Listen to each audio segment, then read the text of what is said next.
hujan, becek, nggak ada ojek. Fix guys, hari ini kita akan ngomongin tentang ojek. Ojek seperti apa yang akan kita bicarakan, tapi itu nanti. Sebelum itu, kita akan bertemu juga dengan seseorang yang luar biasa, yang pastinya akan menginspirasi teman-teman semuanya. Back again guys. Nah, hari ini kita sudah sampai di markasnya seseorang yang tadi kita singgung di depan. Hari ini aku ada di markasnya Diva Bike. Apa itu Diva Bike? Ini adalah semacam layanan ojek, tapi ini ada yang berbeda dan istimewa. Kita akan melihat seperti apa ownernya dan seperti apa foundernya sesaat lagi. Yuk, buruan. Hai Sobat Zombie semuanya, sudah ada di dalam markas besarnya Diva Bike. Di samping saya sudah ada ownernya, tapi saya tidak akan memperkenalkan siapa beliau, biarkan beliau sendiri akan memperkenalkan diri. Mungkin teman-teman semuanya sudah tidak asing lagi, sudah begitu populer dan terkenal. Yang saya yakin beberapa teman yang lainnya pun mungkin belum ada yang mengenal beliau. Artinya yang sudah mengenal biar makin kenal, yang belum kenal bisa makin kenal. Oke, monggo. Ya, terima kasih. Juga disebut sebutkan, maaf, lupa. Ya, nama saya Triyono dari Diva Bike sebagai founder dan CEO di Diva Bike. Oke, itulah perkenalan yang sangat singkat teman-teman semuanya. Oke, sebelum kita berbicara lebih jauh lagi tentang Diva Bike, tentang keunikannya, tentang keistimewaan Diva Bike, yang pasti ini berbeda ya dengan Harus berbeda. maksudnya berbeda dengan layanan ojek-ojek yang lainnya. Ya, secara prinsip sebenarnya sama. Sama. Pelakunya sama visinya. Oh, pelaku sama visinya berbeda. Oke, sebelum melangkah jauh ke sana, saya sebenarnya ingin flashback jauh ke belakang. Saya yakin bahwa orang-orang sukses itu pasti di belakangnya pasti ada kisah-kisah yang menarik, orang-orang yang mendukung dan yang lainnya. Nah, saya ingin mengurai lebih dalam lagi tentang mungkin bisa dimulai dari masa kecilnya Mas Triyono terlebih dahulu. Ya, kalau masa kecil saya cukup menderita ya. Oh, menderita ya guys. Maksudnya menderita gimana? Ya, jadi kalau yang lain kan anak-anak kecil itu kan mungkin di usia 2 tahun gitu lari-lari, main-main kemana, main sepeda, main apa. Saya kan menghabiskan waktu kecil banyak di rumah sakit. Gitu. Oh, di rumah sakit? Ya, saya lahirnya normal awalnya. Artinya awalnya normal. Saya udah bisa jalan. Terus panas. Iya. Akhirnya virus polio masuk. Virus polio. Usia 2 tahun. Jadi dari 2 tahun sampai ke 6 tahun ini cuma bolak-balik aja ke rumah sakit pulang karena harus terapi, harus treatment kakinya itu ya. Kaki macam-macam sampai mana-mana. Jadi masa kecil saya habiskan waktunya ya di pangkuan ibu. Oh, di pangkuan ibunya. Artinya boleh dibilang sosialisasinya kurang gitu artinya. Ya jarang ketemu sama temen. Karena memang nggak bisa gerak kemana-mana. Oh iya. Jadi kemana-mana kan harus digendong. Gitu. Nah, kemana harus digendong artinya ketergantungan dengan ibu. Iya. Nah, kalau untuk terus pendidikannya sendiri bagaimana Mas? Kalau misalkan dengan ketergantungannya seperti itu. Usia pendidikan kan saya 7 tahun itu mencoba masuk SD, tapi kan ditolak. Ditolak? Oh ya, ditolak 2 kali saya masuk SD. Di 2 tempat yang berbeda? Sama SD yang SD yang sama, ditolak 2 kali? Rumah. Iya. Dua kali karena memang kondisi gitu kan alasannya. Terus saya ke SLB. Ya karena ibu saya pengen saya sekolah tinggi ya. Iya. Ke SLB. Alternatifnya adalah SLB gitu. Di SLB ya sama tetap diantar jemput karena posisinya waktu itu sedikit bisa bergerak cuma berantak gitu. Oh, merangkak. Karena memang kaki nggak maksimum kan. Iya, betul. Jadi SLB itu ya geraknya dikit, cuman setelah turun diantar orang tua di depan kelas ya masuk ke kelas. Oh, artinya tidak digendong sampai? Enggak digendong. Karena udah mulai merangkak. Iya. Otot sudah oke lah. Iya.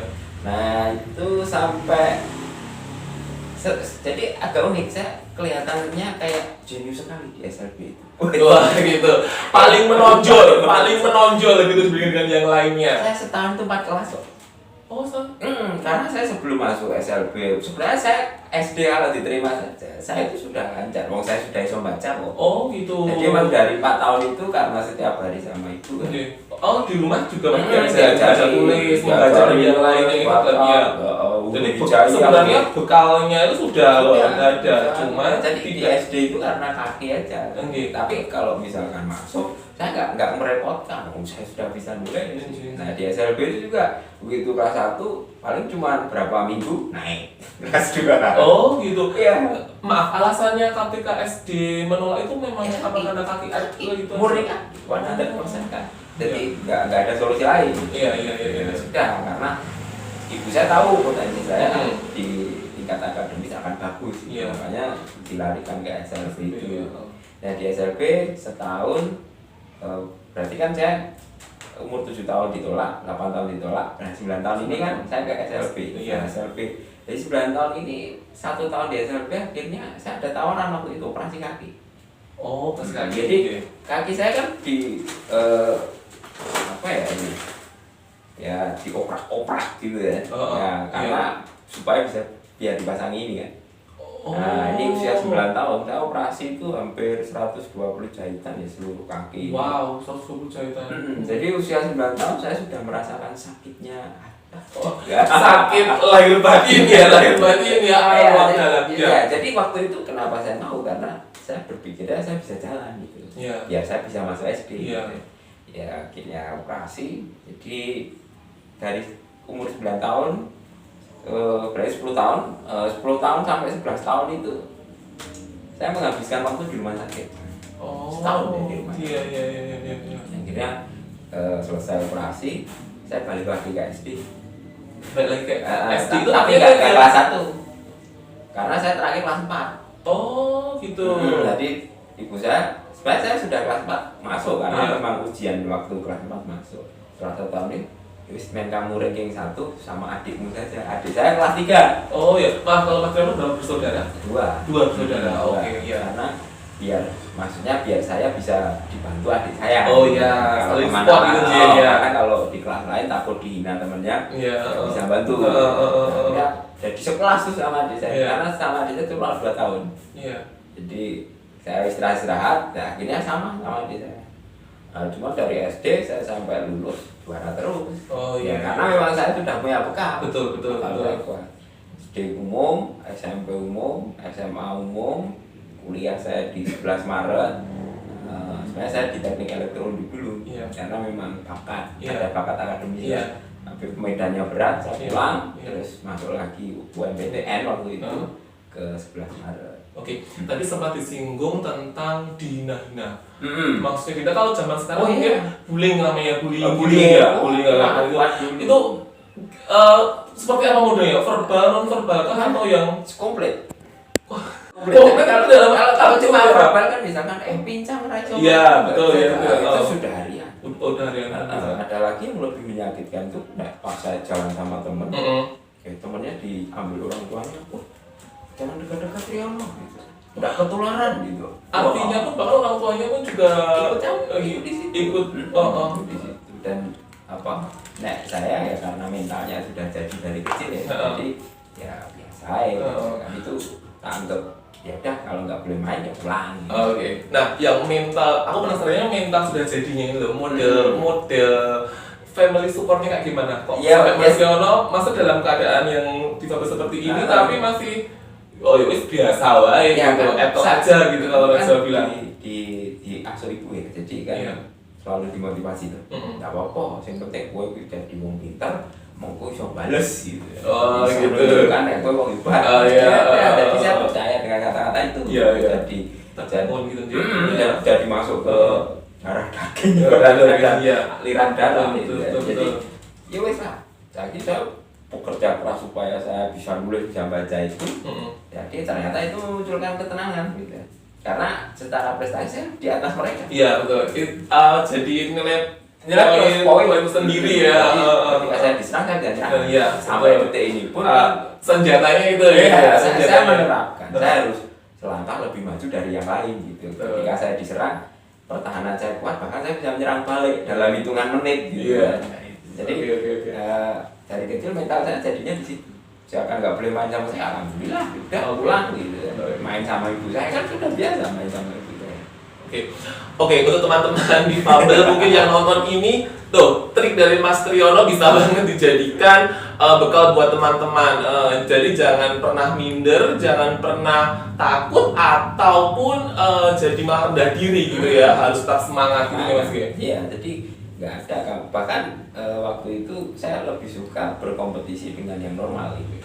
Oh gitu. Makanya SLB itu saya keluar karena menurut saya nilai challenging-nya udah berkurang gitu ya, malah nggak ada gitu ya, malah nggak ada. ya, bahkan sampai sekarang pun kan sebenarnya saya terlibat di dunia difabel kan baru hampir 5 tahun ini ya. Oh, Gitu. artinya malah Baru. tadinya belum ya? Belum sama sekali. Memang saya lebih suka tantangan umum umum gitu kan.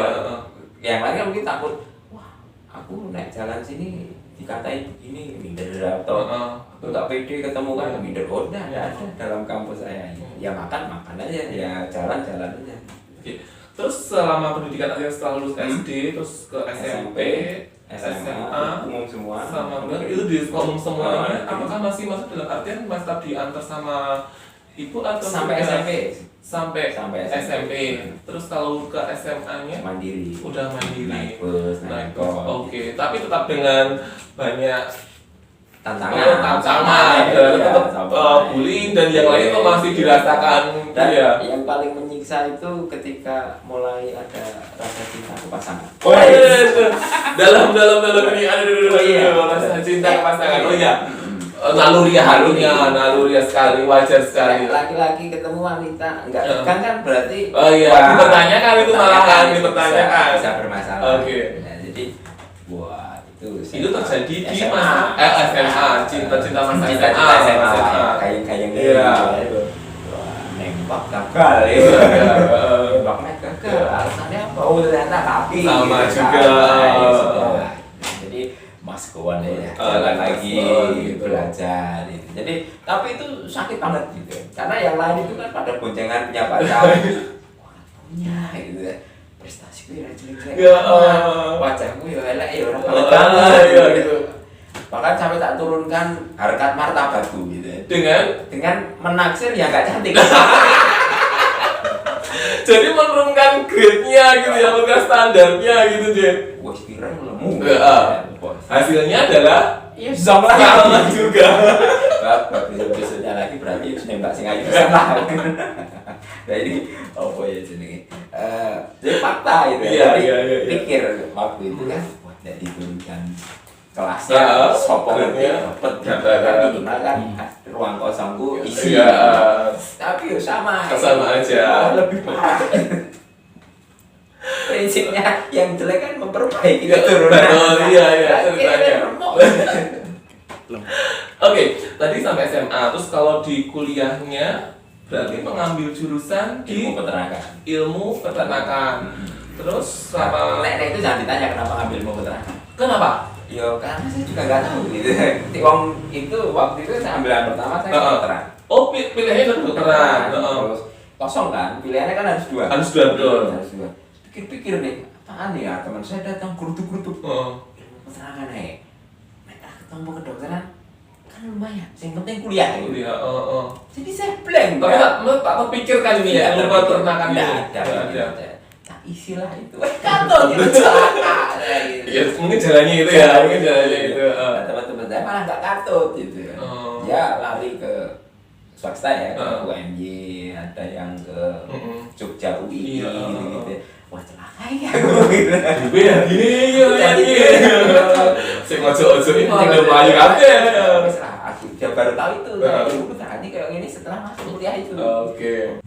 Itu guys, baru sekelumit sedikit yang kita bicarakan tentang Mas Triyono, ownernya Diva Bike. Tadi kita baru berbicara tentang masa kecilnya, lalu masa sekolahnya sampai kuliahnya sudah selesai. Nah, kita akan mulai cerita kehidupan setelah kuliah. Nah, gimana Mas Triyono? Kehidupan setelah lulus kuliah, apa yang dilakukan aktivitasnya atau Iya. kegiatannya? Jadi dari awal kuliah itu sampai saya selesai, saya punya pikiran saya nggak akan bekerja. Tidak bekerja. Saya tidak akan bekerja. Jadi begitu lulus saya mendirikan perusahaan. mendirikan CV iya, pertama. iya. Perusahaan bidang konsulting Garuda Lobeng peternakan, peternakan, ya meskipun itu Ambiar maksudnya? gagal. Oh gagal, oke. Ya, biasa, karena ya mungkin masih terlalu muda ya untuk menangani sebuah sistem bisnis ya, jadi ya itu tanggap belajar lagi. Iya, mungkin pengalamannya masih kurang gitu ya, sampai kemana-mana gitu ya, jadi ya sudahlah itu mungkin ya wis gitu ya, harus aku belajar lagi, akhirnya gagal, berusaha lagi gitu kan. Hingga dari Solo sampai ke Jogja itu dari saya lulus tahun 2007, perusahaan saya dirikan 28, mulai landing 2011. Jadi sudah berjalan dari 3 tahun 4 tahun itu kan tetap nggak kuat gitu. Kalau sekarang kan adanya COVID gitu. Iya. Kalau dulu memang ada resesi ekonomi waktu itu. Jadi gitu. Ada pergolakan ekonomi pasca 98 itu di tahun-tahun itu karena ekonomi dunia turun, sedang turun, dan bisnis saya kebetulan pangan terimbasnya. Oke. Pernah juga baca di portal berita bahwa mendapatkan penghargaan waktu itu. Nah itu waktu masih ada yang masih di perusahaan yang saya dirikan itu. Di Solo artinya? Di Solo. Oh iya. Di Solo itu kita pemenang wirausaha muda mandiri. Karena tokoh muda yang sudah pegang uang sampai miliaran. Oh iya. Usaha kita kan di 10 Jawa ya, jadi memang distributor dan penanganan kemitraannya jauh gitu ya. Ya senang-senangnya menurut itu ya, tapi bukan goal yang saya cari. Gitu ya. Cuma iseng-iseng aja. Iseng-iseng. Iya. Mas Triyono itu mendapatkan penghargaan itu adalah suatu keisengan, guys, luar biasa. Oke, next selanjutnya Mas. Terus mengalami dalam arti artinya itu semua usahanya close atau yang terpaksa mau nggak mau harus saya karena operasional sama pendapatan kan nggak cocok gitu dia. Beban hutang sama beban piutangnya nggak imbang. Iya. Akhirnya harus ditutup kan. Ya sudah dijuali truk berapa, terus mobil berapa, rumah gitu untuk memotong itu semua. Oke. Nah waktu terus cerita pindah ke Jogja. Nah, itu yang latar belakangnya kenapa dari Solo terus akhirnya pindah ke Jogja? Ya, yang pasti bukan karena hijrah agama maupun mengejar wanita. Iya. Jadi karena memang mencari peluang baru. Oke, peluang baru di tempat yang baru. Tempat yang baru. Saya melihatnya kok Jogja ramai. Ya, kok Jogja piknik wisatanya kuat. Nah, dulu mikirnya itu karena setelah itu yang saya bidik itu sebenarnya usaha kuliner. Oh, usaha kuliner, iya. Sebenarnya. Terus kesasar di Pasar Gamping. Ya. Ketemu kameramen ini gitu ya. Kameramennya. Oke. Hubungan sama kameramen itu ya cinta lokasi. Cinta, iya. Mulai tahun 2012-an itu ke Gamping kan. 2011 landing terus ke Gamping ini kan. Ya sewa awalnya cuma ngikut temen aja kan karena kita berharap dia membukakan peluang gitu. Ternyata dewa kita itu dewa bujana apa dewa apa gitu kan, ternyata nggak naik itu. Udah akhirnya belajar sendiri di Gamping itu 2 tahun ya. Artinya selama yang di Jogja di Gamping itu tidak melakukan aktivitas apapun? Melakukan mencari peluang. Mencari peluang ya. Mencari peluang iya. Itu pasar buah. Oh gitu. Betul Iya. Betul gitu. Iya. Nah, tadi setelah merasa mentok gitu ya akhirnya karena cita-citanya kan mau bisnis kuliner nih gitu. Ya terus lari ke teman. Pindah dari Pasar Gamping ke ngelola usahanya teman di sini Jalan Coklaminoto. Kuliner juga? Kuliner memang niat saya jadi kedai susu gitu. Oke, Mas Triyono, dari perjalanan hidupnya dari Solo akhirnya hijrah pindah ke Jogja dan masih mencari-cari peluang tadi. Nah, sebenarnya dari seluruh bagian fase kehidupan itu di titik terendah mana yang membuat Mas Triyono ini kudu segera bangkit di Raison yang gitu tuh fase-fase yang Ya itu Di mana? waktu pas di kami masuk karena itu benar-benar karena passion saya kan di situ. Bukan Bukan sekarang. di level yang bisa jual barang yang ini karena saya tipikalnya mau create Kreasi. benar bahan baku harus tak apain supaya jadi nilai lebih itu.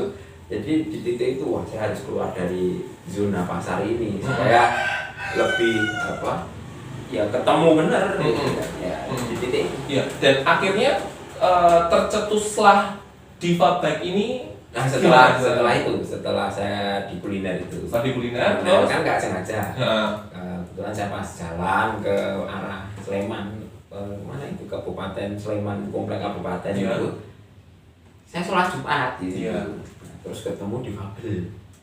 Nah waktu itu dia diantarkan temennya sholat gitu kan. Ya iseng kan namanya juga ternyata hampir sama-sama saya kondisi gitu ya Penanggungan gitu ya. Selesai sholat terus duduk kan ada terasnya gitu Iya. nah di situ saya mulai mengeksplor ternyata permasalahan di mereka itu Tinggi maksudnya? ya tak tanya tau kerjamu apa Oh iya, tentang kerjaan. usaha apa terus pengen kehidupan kayak apa Ya, itu kan tidak ternyata semua yang dikatakan itu di luar apa yang dialami berarti kan tidak diam alami berarti tidak dimiliki contohnya ya pekerjaannya nggak tetap terus ya usahanya ya serabutan mas gitu kan ya terus kesana kesini masih tergantung orang ya kalau diantar kalau enggak ya sudah di rumah saja gitu. Nah dari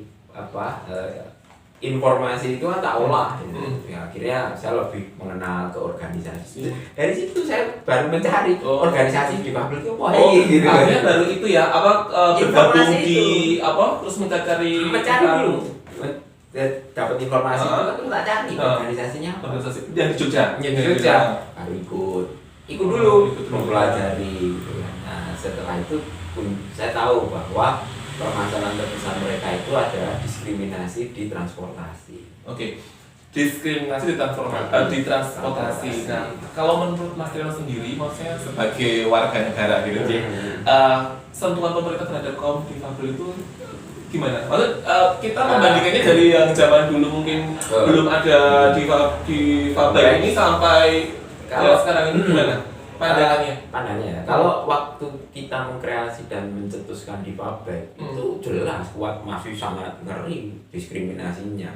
Perhatiannya itu kecil sekali. Nah, baru bagus itu setelah undang-undang di Fabel itu keluar tahun 2016. Padahal kita mengkreasikan 2014.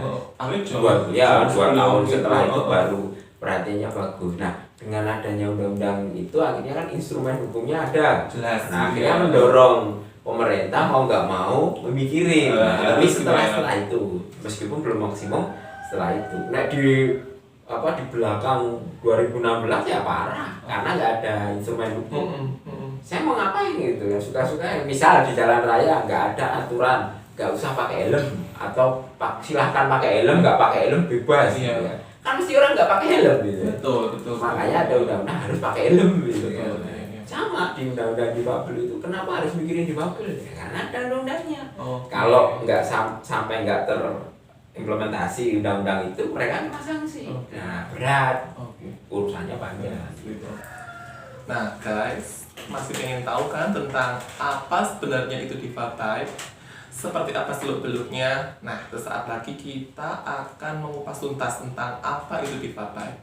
Mas Triano, Diva Bike itu sendiri seperti apa? Apa dan bagaimana? Termasuk regulasinya atau mungkin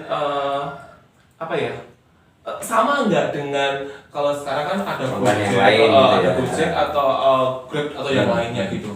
Ya, jadi kalau sistem kerjanya hampir sama. Kita juga online juga aplikasi. Tadi yang membedakan satu pelakunya sama visinya. Jadi visinya adalah kita itu kan mengisi ruang kosong yang tidak mereka lakukan. Nah, sekarang kalau misalkan orang pakai kursi roda, ngorder Grab apa Gojek, gimana? Tidak terlayani. Tidak terlayani. Betul. Atau kita punya anak 2, ordernya motor gitu. Naiknya juga kewalahan. Atau kita pakai barang yang gede, harus budget kita hanya cukup bayar motor, Iya. nggak bisa untuk bayar mobil, ya mana cukup. Oke. Nah, segmentasi kosong ini kita isi dengan Oke. dipakai. Oke, sorry, maaf. Oh iya, Tadi macam-macam, bilang banyak. ada input Kita variasi. variasinya banyak. Maksudnya Kalau artinya yang apakah nah, ini ada tidak, tiga maksudnya variasi. apakah Yang itu yang difabel bawa pilih. ini dari dan untuk teman-teman difabel atau Untuk semua. artinya untuk umum? Iya, yang jadi yang kita- tidak difabel pun bisa. Nah, jadi ini persepsi masyarakat tentang arti difabel ini salah.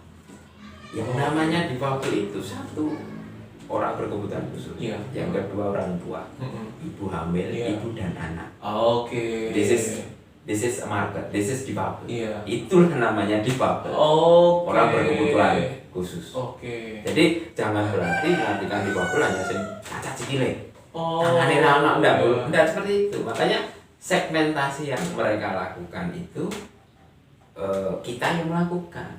Nah, Oke. di segmentasi itu yang kosong. Oke. Nah, ini kan tentang disabilitas ini kan masyarakat belum teredukasi. Oke. Sebenarnya yuk pakai tongkat begini-begini masuk Oh, itu. masuk, oke. Iya, karena kamu harus butuh dituntun. Oke. Iya kan? Nah, atau ibu hamil, tidak mungkin dia harus punya perlakuan khusus. Treatment khusus Treatment juga, khusus, ya. nah itulah disabilitas. Oke. Paham ya guys bahwa ternyata Berkebutuhan. disabilitas itu tidak sesempit yang teman-teman pikirkan, tidak melalui maaf untuk orang-orang yang mungkin dasar cacat aja, tapi ternyata ibu hamil, terus orang tua itu pun juga masuk di dalamnya. Oke. Yang harus mendapatkan perlakuan khusus dan celah itu yang dilihat oleh dipakai. Oke. Kemudian karena kita melakukan menggunakan armadanya yang memodifikasi, kan undang-undang ada. Oh iya. Ya, kan ada. Iya, Jadi benar. kena sanksi udah berkali-kali. Gitu. Heeh. Nah, karena kita menggunakan payung hukumnya transportasi khusus dan undang-undang disabilitas, akhirnya jadi legal, jadi aman karena drivernya difabel. Oh. Kalau itu normal, masalah. Masalah. Oh, artinya ini sudah, maksudnya legalitasnya sudah di. Ya kalau legalitas transportasi kan nggak ada. Ya adanya cuma legalitas undang-undang bahwa yang kalau yang pakai difabel nggak apa-apa. Oh, nggak apa-apa. Oh, karena itu ada gitu. undang-undangnya. Oke, iya, iya. Cuman kalau misal kita uji kir belum bisa karena instrumen hukum tentang bentor itu nggak keluar. Nggak ada. Nah, adanya undang-undang budaya. Oh, Beca. iya. Nah itu nggak bisa Benar, bisa. benar. Makanya kita juga sedang mikirkan juga supaya bisa menasional. Nah, nanti kita ganti dengan mobil. Kalau mobil drivernya siapapun bisa, tapi mobilnya yang khusus ya kayak gambar itu. Nah nanti bisa ditunjuk itu Iya. gambarnya. Iya, iya, iya. Jadi wheel cap atau pakai kursi yang bisa turun. Tinggal dia naik orang tua atau ibu hamil atau difabel fisik gitu naik lagi. Nah drivernya karena ini mobilnya kan sudah standar ATPM Iya, ya. iya, iya, iya. Jadi tidak melanggar undang-undang. Oke guys, dan hebatnya lagi nih, Mas Triyono ini, markas ini pernah didatangi oleh seorang Sandiaga Uno. Lah, kok bisa? Bagaimana ceritanya? Kita dengar langsung ceritanya. Betul ya Mas, seperti itu, Jek? Ya, jadi kebetulan kalau Mas Andi kan teman lama ya. Oh, teman lama. Lama. Teman lama dalam artian Waktu dulu saya pemenang di Wirausaha Mandiri. bertemunya di situ. Ketemunya di situ. Terus ya sering TikTok gitu. Ya kebetulan dia juga sedang campaign tentang UMKM naik kelas. Nah, ini apa yang saya lakukan dianggap ya mungkin menginspirasi lah ya, mewakili gitu ya, mampir. Sini. Terus Ya. yang dilakukan itu ya ngobrol. Ya ngobrol tentang bisnis, tentang scale up, tentang leverage. Kebetulan kalau kita kan sudah menyiapkan proyek perseroan ya, ini kan bentuknya PT ya. PT, ya. PT, kita pisah gitu. Jadi yang kegiatan sosial kita sendirikan, namanya di Bapek Bergerak Indonesia. Kalau yang perseroan kita buat gas trako, pokoknya ngegas ngetrek karo konco-konco. Oh gitu. Bagiannya itu. Jadi kita buat PT baru. Jadi biar investasi itu masuk. Oh iya. Nah, karena kalau nanti nggak segera saya bilang social enterprise kan, seperti Bapek ini kan masuk social enterprise. Social enterprise itu bisnis, tapi juga nggak melupakan nolong sesuatu, melakukan sesuatu, bukan bisnis profit murni, benefit ya itu social enterprise. Di social enterprise di Indonesia ternyata nggak laku. Saya pengajuan kredit atau pengajuan investasi, enggak susah. Adanya investasinya harus investasi perseroan. Ya makanya terpaksa mau nggak mau didorong jadi PT. Oh gitu ya. Ya, harus seperti mempermudah. gitu. Bahkan kalau kita lihat crowdfunding gede yang jelas cuma mereka hanya sosial, itu juga nggak bisa kalau nggak PT. Makanya kan PT kita bisa. PT Benih Baik gitu kan. Ya harusnya kan nggak itu karena dia melakukan kegiatan sosial. Kenapa nggak yayasan? Kenapa nggak perkumpulan? Nggak bisa, karena harus PT. Meskipun kamu berbuat baik pun kalau nanti kemahnya industri, ya PT. Tentunya PT. Mau nggak mau ya. Nah untuk Diva Baik ini sendiri kan artinya Mas Triono juga mengakomodir teman-teman disabilitas untuk jadi drivernya gitu. Nah, saya tuh penasaran gitu. Ini tuh lewatnya itu kayak bikin pengumuman terus dibutuhkan atau apa gitu. Mas Triono cari. Setelah dapat organisasi ini dapat data. Kira-kira siapa nih yang bisa saya bisa menolong atau membantu. Tapi syaratnya, saya kan harus punya syarat. Nanti kalau sudah mampu, maksudnya dibantu kan, nggak sekolah, putus sekolah. Karena saya ngalami, kalau mentalnya nggak kuat di SD pasti udah keluar. Dan betul, semua hampir semua driver kita ini punya masalah itu. Oke. Nah, ini cara meyakinkan mereka gitu, meyakinkan mereka biar tahu lah ya. Kasarnya kayak saya sepedi jenengan gitu, sepedi Mas Triono gitu. Do something melakukan kegiatan yang positif termasuk menjadi driver. Ya awalnya susah. Karena mereka kan terbiasa. Saya datang itu dikira mau ngasih bantuan gitu. Oh gitu. Jadi persepsinya kan. Padahal saya datang memberikan umpan pancing dan umpan untuk nyari ikan. Iya, bukan ikannya. Ya. Ini yang lama, saya 8 bulan saya melakukan sosialisasi untuk dapat satu driver. Satu driver itu saya kumpulkan 8 bulan. Lama ya? Lama, karena memang mereka tidak terbiasa dengan sebuah sistem yang profesional. Nah, untuk memainkan itu biasanya kalau Mas Triono dalam ini bertahap, karena memang target tadi kan nggak sekolah. Bisa bayangin dong ngomong sama teman-teman yang beginian. Terus sudah sekolah, Cooper juga. Iya kan juga sosialisasinya kurang kan. Itu kan butuh proses lama untuk meyakinkan mereka menata itu. Ya 8 bulan itu yang saya lakukan. Tapi satu kalau sudah jalan, yang lain ini gampang ikuti. Kan yang edukasi dia. Jadi dari yang ketok tulane yang bersangkutan gitu yang ngomong gitu ya. Jadi lebih enak lebih mulut ke mulut gitu. Ya sudah, mungkin aku harus seperti ini ya. Kalau saya sambil ngurusi kedai, nanti siang longgar saya ke rumahnya, terus tak ajak jalan-jalan gitu, balikin ke rumahnya lagi, jalan-jalan dulu. Oh seperti itu dong kegiatannya.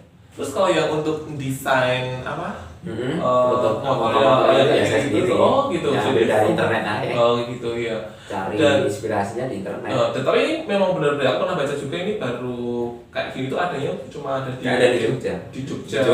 Kita di dunia juga baru ada. Yang model motor di dunia baru ada. Oke, luar yang biasa. Penanganannya untuk difabel dan pelakunya juga difabel. Oke. Ya guys, one and only hanya di Jogja, nggak ada yang lain di dunia. Mas Triono, sampai sejauh ini perkembangannya sudah prospeknya bagus. Kalau untuk kita bicara sebelum COVID ya.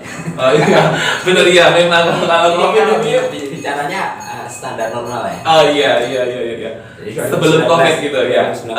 Artinya bagus gitu kan prospeknya.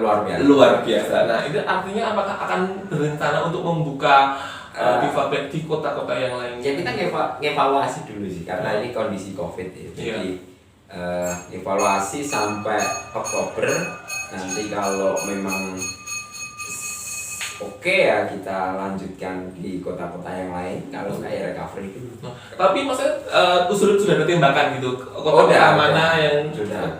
Yang sudah kita tanam itu ya Surabaya. Ada driver-drivernya. Sebenarnya sepanjang Pantura ini sudah ada namanya memang ojek diva, Pasti Bang. tapi nggak masuk sistem kita. Oh gitu. Iya, cuman Pak saya pakai namanya boleh. Oh gitu, betul. Artinya tidak hanya kota-kota besar gitu yang atau cuma kota-kota besar aja yang Kalau target dari kami sih kota besar. Oh, kota besar. Oke. Dari Jogja nanti ke Denpasar karena wisata. Oh betul, iya. Pelayanan wisata itu bagi kami banyak target utama. Target utamanya. Terus pelayanan prioritas nomor 2. Terus kargo nomor 3. Ya kan kosong daripada nganggur gitu. Iya, Udah betul. buat nganter-nganter barang. Betul. Entah kok di kota ya. Iya. Nah, Mas untuk ininya sendiri, untuk pemasukan, untuk para itu Driver ya. drivernya Iya. itu gimana? Ya sebenarnya cukup bagus. Cukup bagus. Cuman kepukul Covid aja. Sekarang Oh. kita kalau jual paket wisata ya sekali jalan 300.000. Bensin paling habis 2.000. 2.000. Setoran kantor 30%, sekitar 90. Sisanya driver. Oh, berarti lumayan. Oh iya, padahal motor kita yang buat, tapi karena niat kita sosial enterprise. Iya, betul. 70%-nya kita kasih. Oke. Belum tipsnya loh. Iya. Kadang tip itu sejuta. Saya pernah alami. Iya. Kalau itu artinya kalau tips itu untuk drivernya ya. Saya pernah ngalami karena full, dan saya turun tangan. Iya. Tipnya selalu Lumayan bayar ya. $100. Wah, kayak gini. Kalau dirupiahin berlebar-lebar gitu ya. Nah, itu fakta loh. Ternyata ketika pariwisata jalan, kadang-kadang biayanya sama tipsnya itu gede. Berbesar dan tipsnya. Nah, kita juga kerja sama semua toko oleh-oleh kan. Iya. Nah, jadi 30% omset masuk ke driver. Oh gitu. Nah, misalkan kita ngantar orang belanja 1 juta, 100 masuk driver. Kayak gitu. Kalau ditanya apakah menguntungkan apa enggak, bisa hitung sendiri. Oh iya. Itu cuma 1 tamu. Iya. Biasanya kalau kayak gitu target atau enggak ya Mas ya? Atau ngalir aja gitu. Nah, biasanya berapa tamu? Kalau rata-ratanya satu hari? Ya tergantung. Kalau city tour cukup 1. Cukup. Tapi kalau reguler ya kita minimal 2. Untuk 2. mencapai 100 sampai 150 per hari itu. Oke. Kalau city tour kan gitu aja. Iya. Separuh hari. Iya. Jelas dapat pandangan lah. Iya betul. Oh, ini makan di sini kena 10%, oleh-olehnya di sini 30% ya gitu kan. Tipsnya yang penting perlakuan bagus. Rutenya sudah jelas. Rutenya jelas, istirahat di mana, ngantreng di mana gitu ya. Ya, jadi sekali lagi kalau kita bicara pra-Covid ini memang menggairahkan. Kalau begitu memasuki Covid ini porak-poranda karena prediksinya akan pulih 2 tahun lagi. Iya. Nah, ini yang sama-sama juga sebagai pelaku dunia transportasi dan wisata ya kita terpukul sangat berat sekali. Tapi sebenarnya semua lini lah ya Mas ya. Yang paling tapi yang wisata. Yang paling terakhir karena nol pergerakannya. Betul. Kalau kuliner masih oke lah, dia turun 70% masih 30%. Masih tahan ya. Nah ini sama sekali nol gitu ya. Transportasi pun sekarang dengan social distance difabel bergerak juga sudah nggak banyak. Karena memang situasinya mereka juga nggak percaya berisiko kan kalau orang mau jalan-jalan mana orang yang lain ditutup instansinya. Ya. Tentang Divabek ini artinya kan ada orang yang di lapangan juga ada orang yang di office gitu ya. Kira-kira berapa jumlah keseluruhan dari karyawannya? Kalau tim lapang ya 26. Tim lapangan berjumlah 26. Kalau yang artinya 26 driver dan 26 armada. Terus kalau yang di kantor biasanya sih standarnya 7. Ya ini karena Covid tinggal 3. Tapi standar kita 7. Nah, biasanya kalau tugasnya yang di office itu? Di office ya jelas, misalkan promo. main medsos, terus ngatur jadwal, terus ngatur kerjasama, ya surat menyurat, pembukuan, ya ngatur keuangan, macam-macam. Oh, kita juga ada divisi mencari sponsor. Oh iya. Karena harus subsidi. Iya. Ya kira-kira itu. Terus kita ada produk baru itu yang namanya Diva Massage, tapi memang belum naik. Oh, Diva Massage. Oke. Itu tunanetra. Tunanetra, ya. Sertifikasi itu kita sedang melatih 23 Oh, 23 orang. Oke, iya. Jadi kan kita terinspirasi Go Massage. Benar. Nah, akhirnya tahun kemarin kita luncurkan, tapi memang belum diluncurkan launching secara Google itu belum. Baru mencari sertifikasi, Iya. belajar corona, covid, ya sudah landing. Oke. Tuh guys, selain Diva Bike juga ada yang namanya Diva Massage. Pegel-pegel selesai masalah. Oke, bisa diorder. Ya. Oke, Mas Triono menyandang predikat sebagai seorang menjadi seorang pengusaha muda, asik. Terus menjadi ownernya Diva Bike, foundernya Diva Bike juga. Kira-kira harapan yang belum tercapai? Ya, saya pengen terus berkarya dan banyak usaha. Banyak usaha. Karena bagi saya satu usaha itu baru mewakili satu sumber rezeki. Oh gitu. Ya, jadi saya yakin masih ada sumber-sumber rezeki yang bisa saya buka di sana. Digali lagi mungkin ya makin banyak orang yang bisa makan dari apa yang saya ciptakan. Gitu. Oke. Good. Oke. Sama ini Mas. Pesan-pesannya untuk teman-teman. Untuk teman-teman. Teman-teman semuanya, khususnya yang teman-teman yang difabel gitu. Oke, ya. Jadi kalau untuk teman-teman yang difabel gitu ya, karena kita juga merasa senasib lah, saya tahu perasaannya seperti apa. Tapi yang penting yang bisa membahagiakan kita itu kan diri kita sendiri. Betul. Dan cara menciptakan kebahagiaan itu menurut saya itu adalah dengan berprestasi apapun itu. Jadi kalau kita bisanya buatlah karya seni yang terbaik agar karya seni itu di atas yang lainnya, atau karya seni itu mampu membawa namamu itu. Jadi lakukan yang terbaik yang menurut kita bahagia. Oke. Jadi takarannya bahagia sih, jangan sampai tertekan. Nanti kalau tertekan nggak muncul. Betul. Jadi kalau yang generasi muda ya, generasi sekarang ini saya berharap jangan cengeng. Jangan cengeng. Ya dikit-dikit lalu mutung gitu ya. Bahwa mental hebat itu kan dilatih. Betul. Bukan hadir dengan sendirinya. Dibangun. Pendekar kungfu hebat aja harus ke gunung dulu. Iya, betul. Baru bisa balas dendam. Itu urun lembah lagi. Baru bisa balas dendam dengan musuh-musuh yang membahayakan. Nah, sama anak muda sekarang kan meskipun semua serba mudah, tapi mental itu harus digodok. Kelemahannya kan cuma di situ. Kecerdasan artifisial, suruh buat ini apa? Tapi begitu gagal, dropnya mental itu yang lama. Ini mentalitasnya tetap harus ditingkatkan. Generasi muda mentalnya kuat, selesai masalah. Guys, akhirnya sudah selesai juga interview kita hari ini bersama orang luar biasa, sosok menginspirasi, Mas Triono, founder dan owner dari Diva Bike. Semoga apa yang kita obrolkan hari ini, apa yang kita bicarakan hari ini bisa diambil hikmahnya, ambil yang positifnya, dan teman-teman semuanya jangan lupa untuk terus subscribe, like, dan komen akun YouTube kami Ngopi Info, dan jangan lupa juga follow Instagram kami. Thank you, sampai ketemu lagi di video berikutnya. Bye bye.